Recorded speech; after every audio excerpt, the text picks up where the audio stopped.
Hey, what's up, friends? It's so good to be back with you at Babylon Talmud.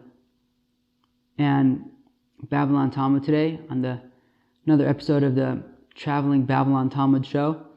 I'm in some random location in Nachlo, Jerusalem. Okay, exciting stuff. So, here we go. Without further ado, we are learning today Daf Memvav of Masechta Berachos.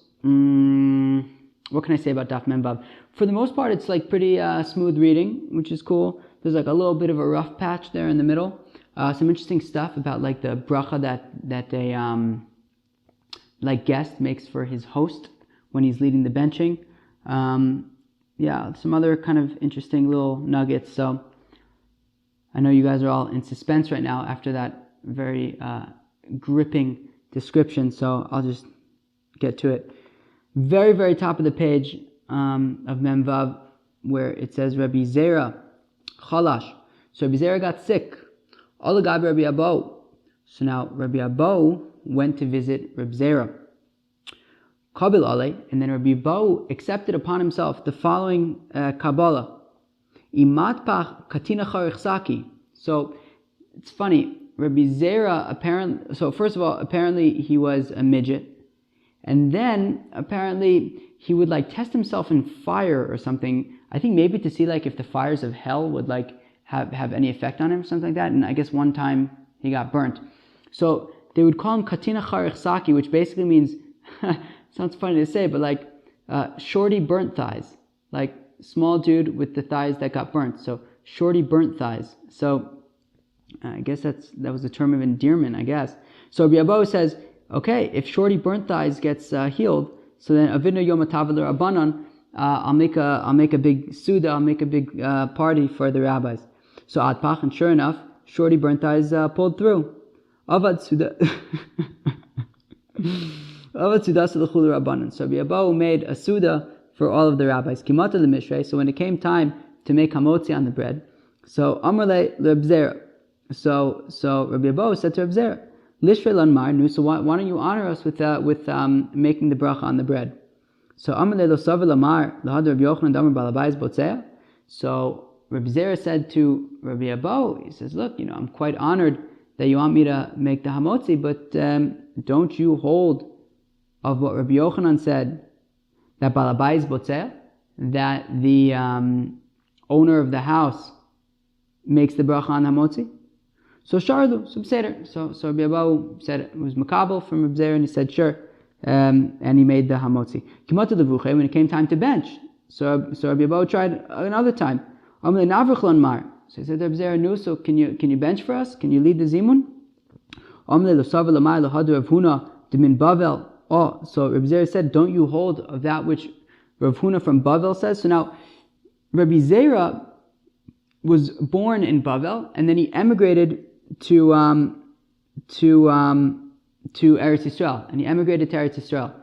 So basically, so at this point he was in Eretz Yisrael with Rabbi Abo, and I don't know if he was after Rabbi Yochanan was already gone or whatever, but anyways, so he was now in Eretz Yisrael. So Rabbi Abo said to Rabbi Zera, why don't you lead the Zimun? And Rabbi Zera said, well, don't you hold of that what Rav Huna from Bavel said? That Botzea Mevarech, that whoever made the hamotzi should also lead the benching. V'iu k'man svirle. So Rabbi Abo, how come he was asking Rabbi Zera to lead the benching, right?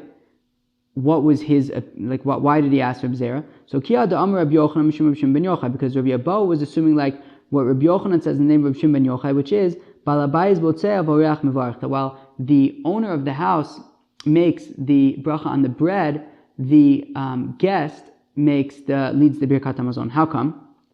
So Balabayis botzeh kadei sheyiv tzabayin yafeh. Oh, so the homeowner, the host, so he makes the bracha on the hamotzi because he knows how much bread there is. So he knows how big of pieces he can give, right? He knows if there's lots of bread, he can give big gezunta pieces. But if there's only this one loaf, so then he's going to have to make sure there's enough for everybody. So therefore, the owner of the host makes the bracha on the bread. How come the guest leads the zimun? So that he could bless the host, right? if the guest leads the zimun, he then has the opportunity to thank the host and to bless the host in the Birkat Hamazon. My Mevarach, what is this blessing? So some people might recognize this blessing. Maybe they say it themselves when they're the guest, or maybe they've been at somebody's house and there was a guest who was leading the zimun, and they said the following blessing. But it's Yiratzon shelo yevosh balabayis ba'olam hazeh lo yikalim lo'olam haba. May it be the will that this host should not be embarrassed in this world, and he shouldn't be ashamed in the world to come. The Rebbe Mosif ba Dvarim, and Rebbe would add, extend this bracha, add some extra stuff to this bracha. What did he add? V'yitzlach mod b'chol nechasav. He should be very successful in all of his neches, in all of his real estate. And his real estate dealings and our real estate dealings should be successful. They should be close to the city. And Satan shouldn't have any influence on the work of his hands, not on the work of our hands. And there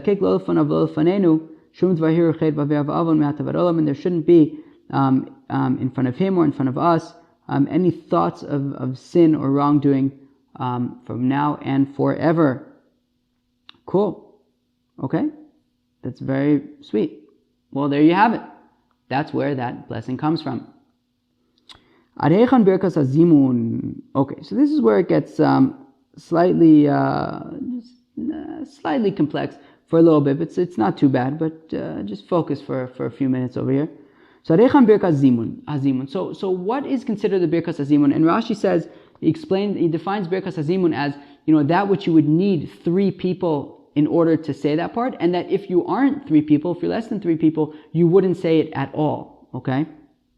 So basically, this is the part of benching that you would only say when you're with the Zimun. So if Nachman Amar Ad Nevarich, Vav Sheshes Amar, interestingly, Ad Hazan.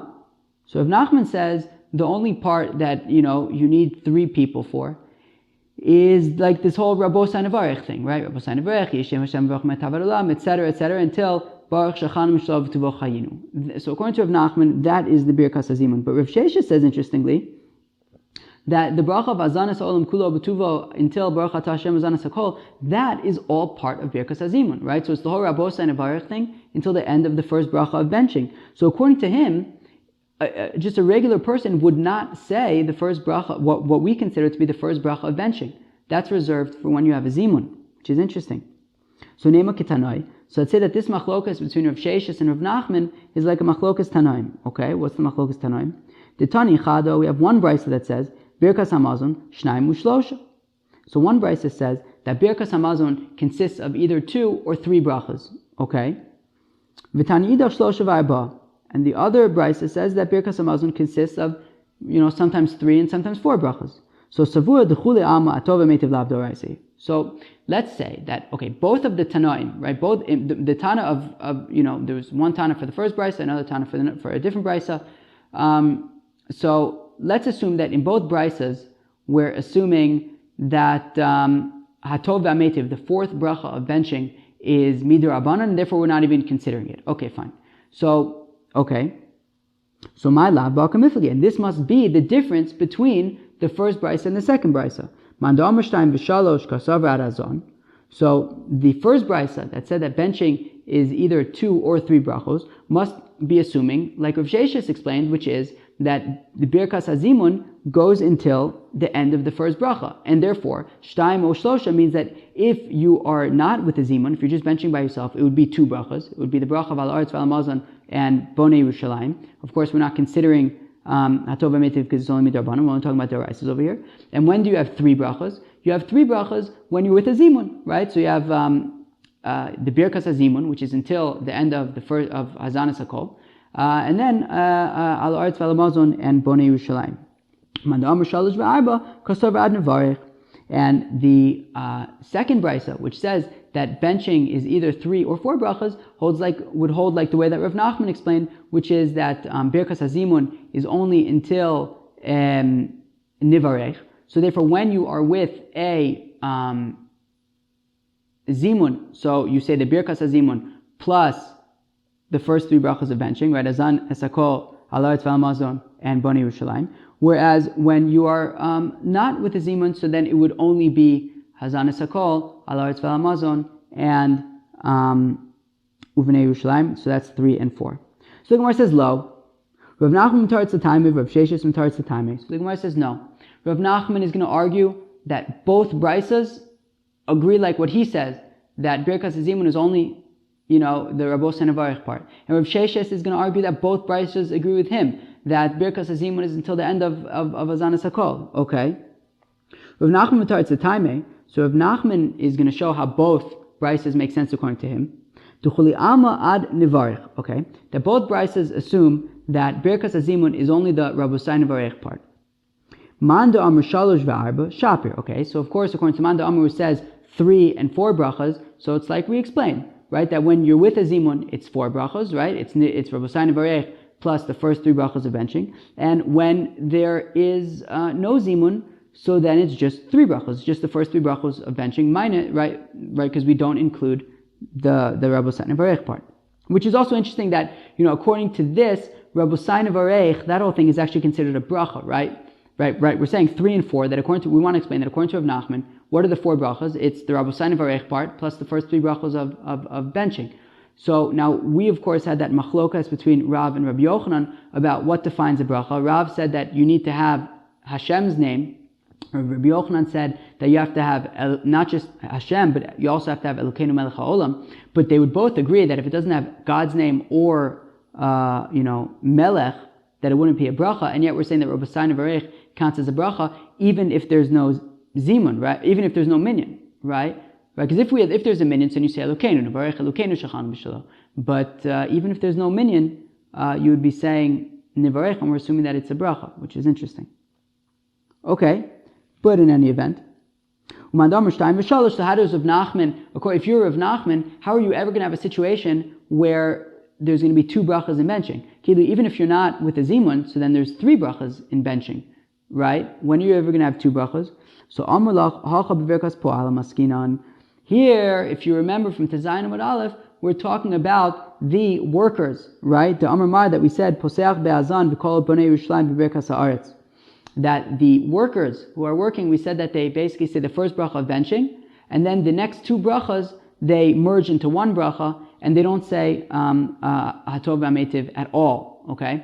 So Rav Nachman's going to say that the brisa that says 2 and 3 brachos agrees with him that Birkas Hazimun is only the Rabosai Nevarech part, but it's talking about the benching of the workers. So when they are with a zimun, they'll say Rabosai Nevarech, that's bracha number 1, and then they'll say 2 more brachas, i.e. Hazanas Hakol, and then merge the next 2 brachas into 1 bracha, and those are your 3 brachas. And when the workers don't have a zimun, so then they would just say the first bracha of Hazanas Hakol followed by the next 2 brachos merged into 1, and that is 2 brachas.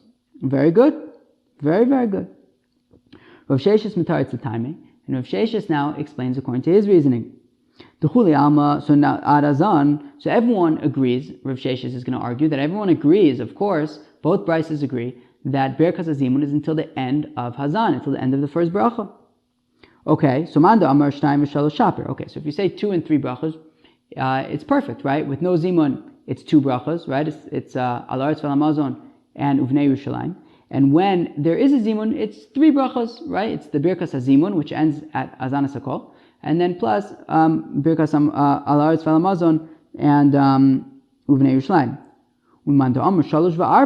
So then how is he ever going to have 4 brachas, let's say, right? How is he ever going to have 4 brachas? So kasavra atov ametiv deoraisa. How are you going to have 4 brachas if you assume that atov ametiv is midoraisa?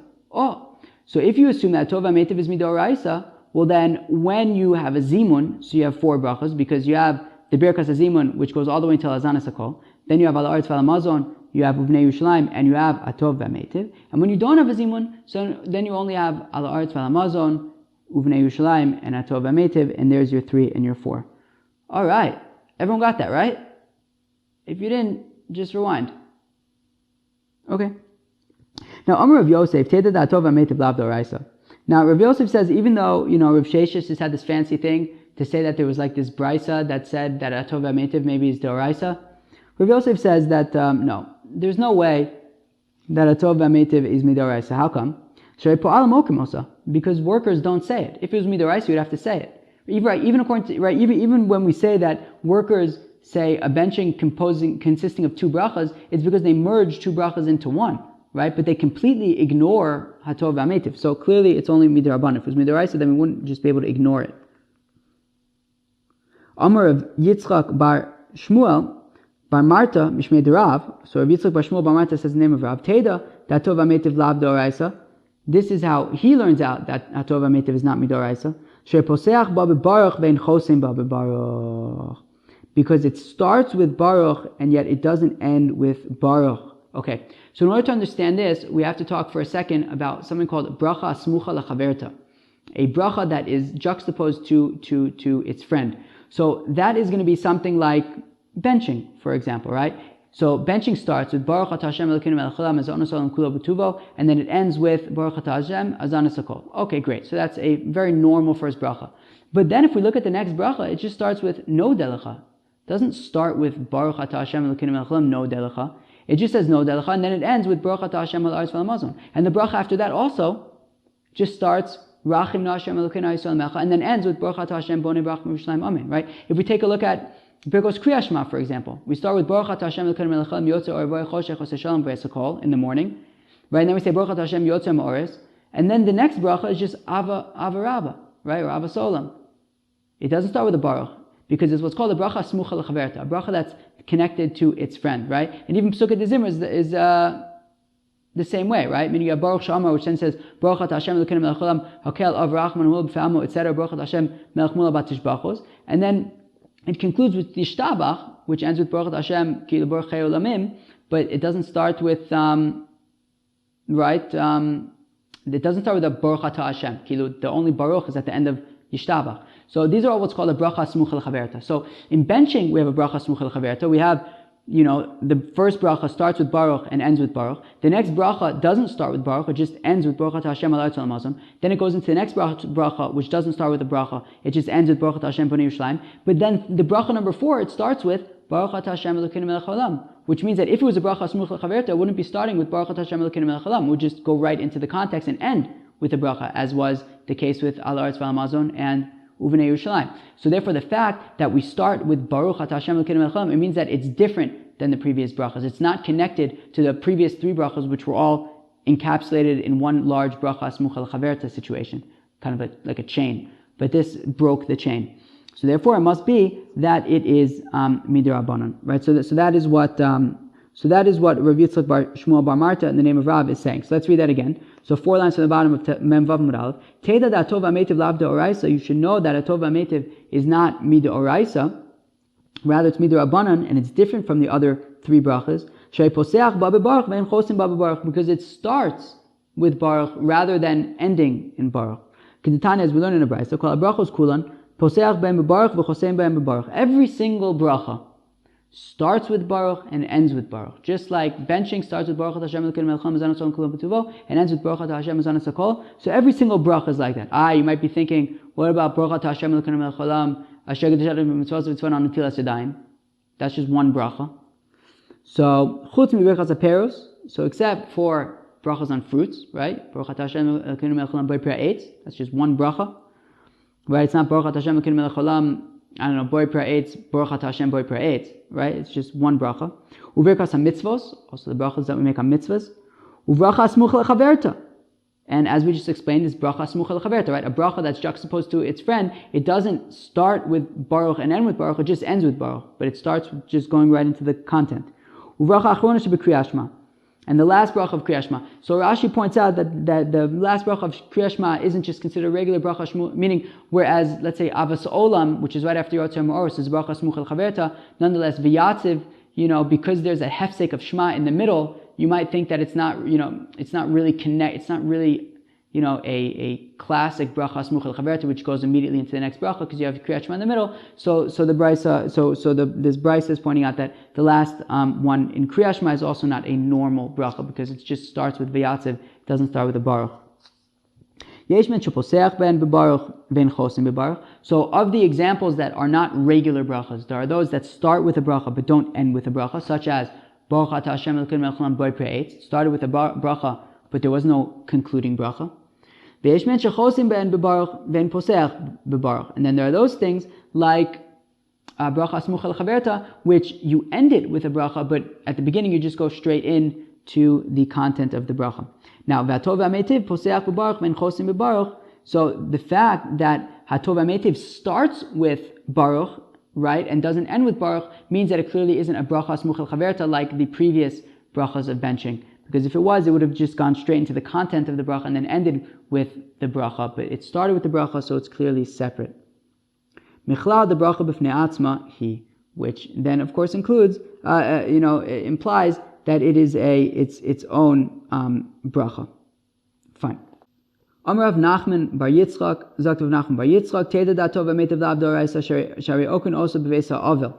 Okay, he says, you know how you know that atov v'ametiv is not midoraisa? Because they don't say it at the house of a mourner. Kedetanya, as we learned in the Brisa, Mayim Omer b'veisa avel. What do they say in the house of a mourner? Baruch hatov v'ametiv. So Tanna Kama says that they do say hatov v'ametiv in the house of mourners, but Rabbi Akiva Omer Baruch daina emes. Whereas Rabbi Akiva says that they don't say hatov v'ametiv in a mourner's house. They only say the bracha of Baruch dain emes. So if hatov v'ametiv was midoraisa, Rabbi Akiva wouldn't be able to say that we could just skip it at a mourner's house, right? So from the fact that there's even an option, Rabbi Akiva says to skip it, must mean that it's not midoraisa. Now the Gemara Sakasha, hatov v'ametiv in dain emes lo. According to the Tanna Kama, you only say hatov v'ametiv, you don't say Baruch dain emes at a mourner's house? No, so ela ema af hatov v'ametiv, right? No, so you say even hatov v'ametiv, also dain emes, but even hatov v'ametiv. Okay.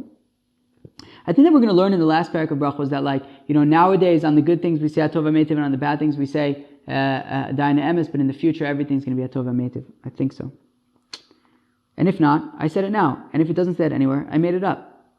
But that wouldn't be as good. I think it says it somewhere. Marzutra ikla levei Rav Ashi. So Marzutra was visiting Rav Ashi. Isra be Milsa. And unfortunately, somebody had passed away in Rav Ashi's family. So Pasach uvarich. So Marzutra said the following blessing: Hatov v'ametiv, God who is good and who does good. Kel emes, a God of truth. Dayan emes, a judge of truth. Shofet b'tzedek, who judges in righteousness. Lokeach b'mishpat, he takes injustice. V'shalit b'olam ulasos bo kirtzono, and he rules in his world to do in it like his will. Kichol d'rachav mishpat, because all of his ways are justice. Shakol shelo, because everything is his. V'anachnu amo, we are his nation. V'avadav, and his servants. Uvakol, and with everything. Anachnu chayavim lohodos lo, we are obligated to thank him. Ulevarcho, and to bless him. Go there, pratzos b'Yisrael, he who fences the breaches of Israel. Hu yigdor es apirtza azos b'Yisrael, he will fence this breach in Israel, l'chaim. That is what Marzucha said. So I don't know if that's what's called like Birkas Avelim, maybe. I'm not exactly sure, but excuse me. But that's what Marzucha said. Okay. Now the Gemara says Leichun Chozer. So according to Rav Sheshes, who says that the first bracha of that Birkas Azimun is until the end of the first bracha. So let's say, right, we talked about yesterday, if you have 3 people eating, 2 people finish and 1 person didn't, so the 1 person has to stop so that the other 2 people could make the Zimun. And according to those 2 people, the Birkas Azimun goes until the end of the first bracha. Great. Now, we got to the end of the first bracha, the Birkas Azimun is over, and the guy who's still eating goes back to eating. Now he's done eating and he wants to bench. So what does he do? Do we say that he starts from the beginning of benching, right, with the bracha of Hazan? Because since he was part of the Zimun, and part of the Zimun is bracha of Hazan, so he's chayiv to say the bracha of Hazan in his own benching, even though he's not going to say Rabos and Avarich. Or do we say that he just goes back to where they left off, right? So Zvid Mishmei da, right, i.e. at No Delecha. So Zvid Mishmei da Abai. So if you start from just No Delecha, I guess you would just start from No Delecha, but what about the fact that it's like, bracha smuchel chaverta is kind of like one long bracha. You don't make a hefsek, right? You don't make an interruption in benching. You don't make an interruption during Birkos Kriyashma. You don't make an interruption during Psukkah de Zimra. When you have a bracha smuchel chaverta, it's considered like one long bracha from the first bracha until the end of the last bracha. So it would be funny if he starts with the second bracha, but the second bracha is No Delecha. But he was eating in between. I don't know, it's kind of a funny question. So Leichon Chozer, where does it go back to? Zvid Mishmei Abaye Amar Chozer L'Rosh. So Zvid, the name of Abaye, says you go back to the beginning. Why don't I say it just goes back to the place where he left off? And the halacha is that he would go back to the place that he stopped, which is interesting because of the question that I'm asking, which is he just starting with nodeh, like in the middle of a Berachos Muchal Chaverta?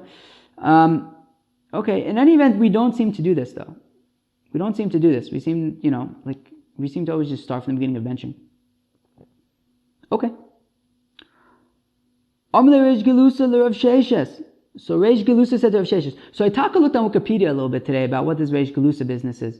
Or not business, but who this Reish Gelusa is.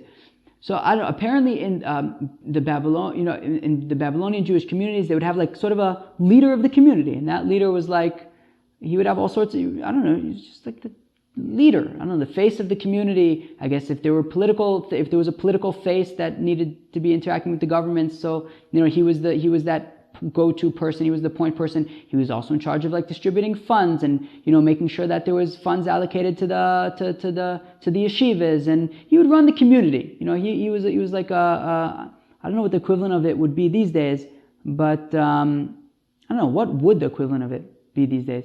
Maybe almost like the, I don't know, maybe almost like the rabbi of a shul, like in like American shuls, like really big shuls. I don't know, maybe if you were like the rabbi of some really big shul and some really big play. I don't know.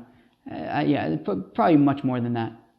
Well, maybe it's like the chief rabbi, let's say, of like England, like maybe like Rabbi Lord Jonathan Sachs or something, but I don't really know. But it was some like political position where he had a lot of power in the Jewish community.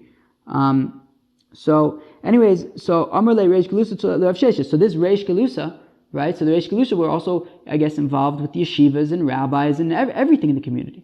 So some of the Reish Gelusa to Rav Sheshes. So Reish Gelusa said to Rav Sheshes, "Avagav darban kshishe, even though you rabbis are elders, parsai betzorke suda bakie minaychu. When it comes to how to handle yourself at a meal, the Persians are really more expert than you guys, even though you're rabbis." Okay?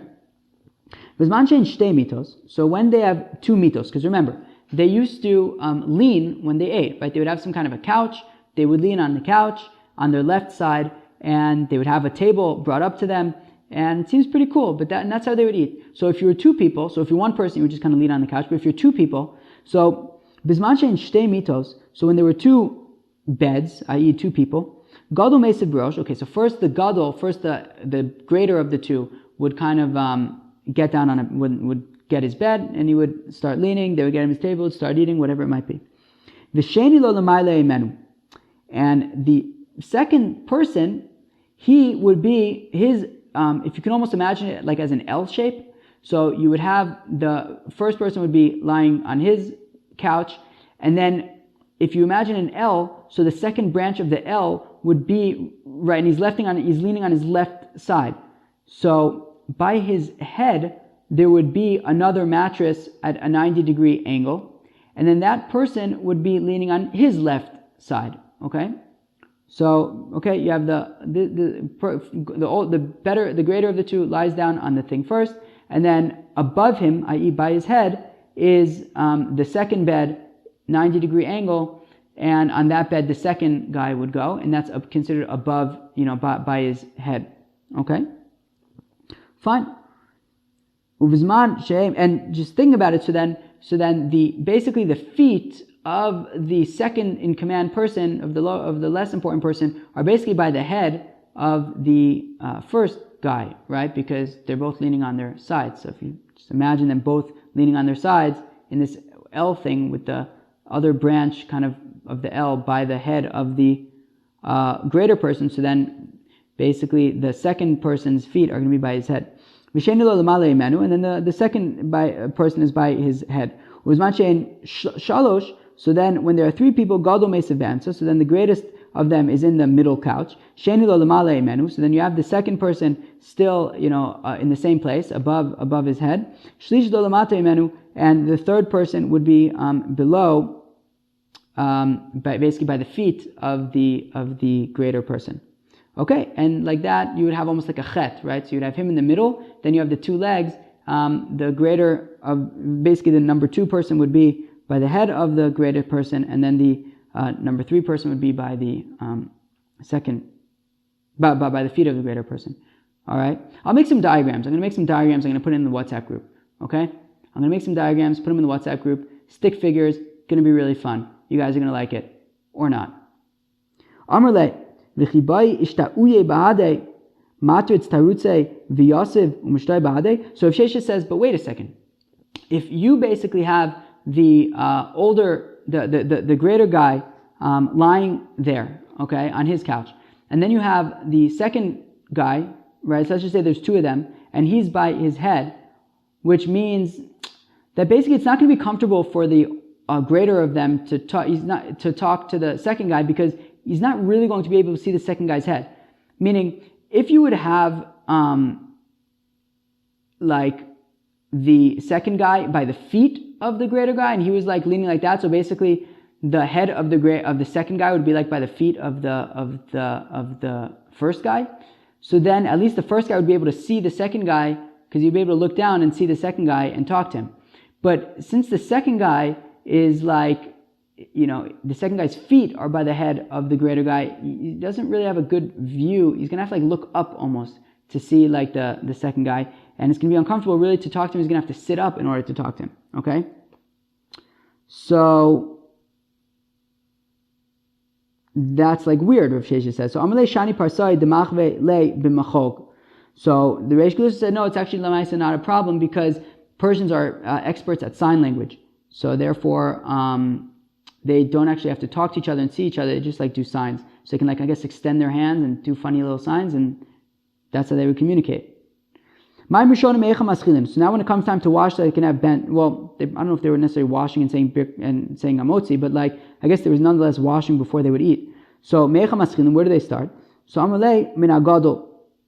They start from the greater of them, right? So they start with the greatest guy. He washes his hand first, and then they go move on to the other people. So if Sheshes asks, Yeshiv Gadol v'Yishmor Yadav Achinod Kulan. So what? The greatest of them is just, so he washes his hands first and he just waits there silently while everybody else is washing, like sitting there doing nothing. So no, immediately they bring his table in front of him and he can eat lemaisa. So he doesn't have to wait. My machronim meichan maskilin. Where do they start with the my machronim? Right? So at the end of the meal, when they come to wash their hands, where do they start? So amalei min hakotin. They start from the least chashuv of them. And the greatest of them is just going to sit there with dirty hands until everybody finishes washing their hands, which is interesting. Kilu, nowadays, like my machronim, I don't really like doing my machronim. Like you're like at somebody's house and they like pass on my machronim, and it's like, all right, I guess I'll do it. And you kind of like get it on your fingertips a little bit, and it's just like uncomfortable. But over here, it seems like they really like washed their, maybe it was different at a time where they would like just have, waiter service, and they would just like bring you everything. I guess they would bring you water, they would bring you tables and stuff, and I don't know, maybe you can like wash your hands properly, or maybe just even the way that, nowadays we eat like fork and knife and stuff. Like my hands aren't really dirty at the end of the table, at the end of the meal, and I don't really want to like wash my hands at the table, you know what I mean? But maybe it was different back then. They would bring it to you, and maybe maybe they had like a messier way of eating. Who knows? Maybe your hands really were dirty. But in any event, Rav Shesha says, so what? So if he washes his hands first, so if the least chashuv of them washes first, then the chashuv guy is just going to sit there with dirty hands until everybody else washes, and he goes last. So no, so they leave the table by him so they can keep on pressing until they get to him, and he's the last guy, and then he washes. Okay, very fancy. So I'm Rav Shesha. So Rav Shesha says to the Reish Galusa, he says, look, Reish Galusa, you're a very important man. You have traveled the world. You've seen many things. You know how Persians dine, and it's really quite admirable. But anamas nisi yadaina. You know what I know? I know a brisa. The Tanyas, we learn in a brisa. Ketzad seder seba. How did the rabbis eat? Bizman shein shtei mitos, when there are two beds. Gadol meisav barosh, so the greater of them leans first. V'sheni lo lemata himenu. Then the second greatest person is by his feet, basically. The second person's head is going to be by his feet, so that he can actually talk to the guy and see his face. Bisman shein shalosh mitos, and when there are three beds, so gadol meisav barosh, so the greater of them leans first. Sheni lo l'mayle menu, and the second, in this case, then the second greatest person is above him, because even though it'll be harder for him to talk to him, or he won't really be able to talk to him because he's going to be above his head, well, Nonetheless, it's more mechubad that the second greatest person should be above his head rather than by his feet. So, shlishilo lemate menu. Then the third chashuv goes by his feet, right? And then Rashi says that basically the greatest person is going to talk with the third important person because he'll be able to see him, and he won't talk with the second important person, but that's okay, because better that he should talk to the third person and ignore the second person than to put the second person by his feet, because it's disgraceful. Maima arishonim maschilin min agadol. So now when it comes time to wash for bread, so they start from the gadol, and then they would bring him his table right away, and he could start eating. My machronim, when it comes to water, washing their hands at the end of the meal, so bisman shehem hey. So when there are 5 people, so maschilim min agadol. So they start with the greatest person, because we also know that the greatest person is also then going to lead the benching. Right? So you do because we learned the other day that the person who does my machronim first, he leads the benching. So they would start with the greatest person and they would give him my machronim. And when there are 100 people, or I think as Rashi points out, just really anything more than 5, so maschilim min hakain, so they start with the least important person, ad shemagim eitzel hey, until there are only 5 people left who haven't yet washed their hands. Then v'chozun maschilim min hagadol, and at that point they go from the gadol, and he'll then lead the benching.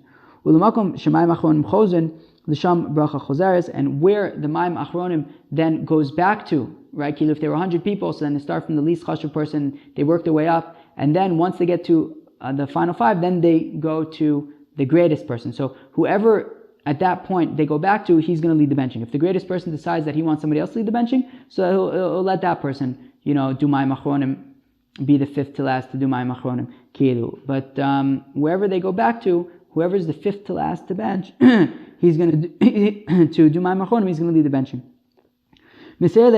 So this taka helps out Rav's opinion. Whoever